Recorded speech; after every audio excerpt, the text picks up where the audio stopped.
చూసిరా, బెల్లి లలితక్కను చూసిరా. ఇప్పుడు బెల్లి లలితక్క వస్తా ఉంది.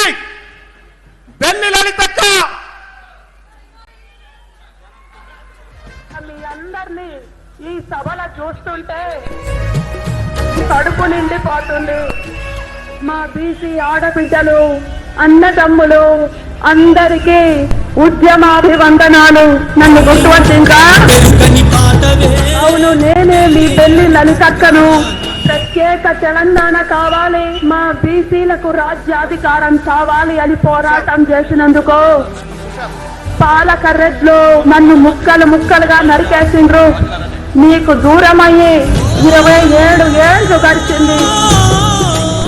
నేను కూడా ఇదే జూనియర్ కాలేజీ గ్రౌండ్ లో సభ పెట్టి మన సోదరులందరినీ ఒక్కటి చేసిన. కానీ చంద్రబాబు మాధవరెడ్డికి అది నచ్చలే. అందుకే నేను మీకు దూరమైన ఏదైతుంది. 2 ఏళ్ల తరువాత మన తమ్ముడు మల్లన్న బీసీల రాజ్యం రావాలని మీ అందరినీ ఈడికి తీసుకొచ్చిండు. మన బతుకులు మారాలంటే, మన గోసలు తీరాలంటే అది మన ప్రభుత్వం వస్తేనే అవుతుంది. ఇప్పుడున్న వాళ్ళంతా దోపిడి దొంగలే. అన్నలారా జాగ్రత్త, మల్లన్న సోపల నడవండి. మన తెలంగాణ రాజ్యాధికార పార్టీని గెలిపించుకోండి.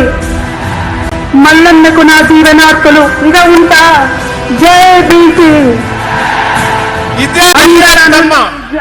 ఇదే బెల్లి లలితక్క బీసీలకు అధికారం కావాలి అని కొట్లాడినందుకు ఇదే భువనగిరిలో 17 ముక్కలుగా నరికిన సంగతి మీ అందరికి తెలుసు కదా. ఈ బిడ్డనే బీసీలకు అధికారం రావాలన్నందుకు రెడ్లు చంద్రబాబు నాయుడు కలిసినటువంటి ఆటలో 17 ముక్కలైపోయిన బిడ్డ బెల్లి లలితమ్మ.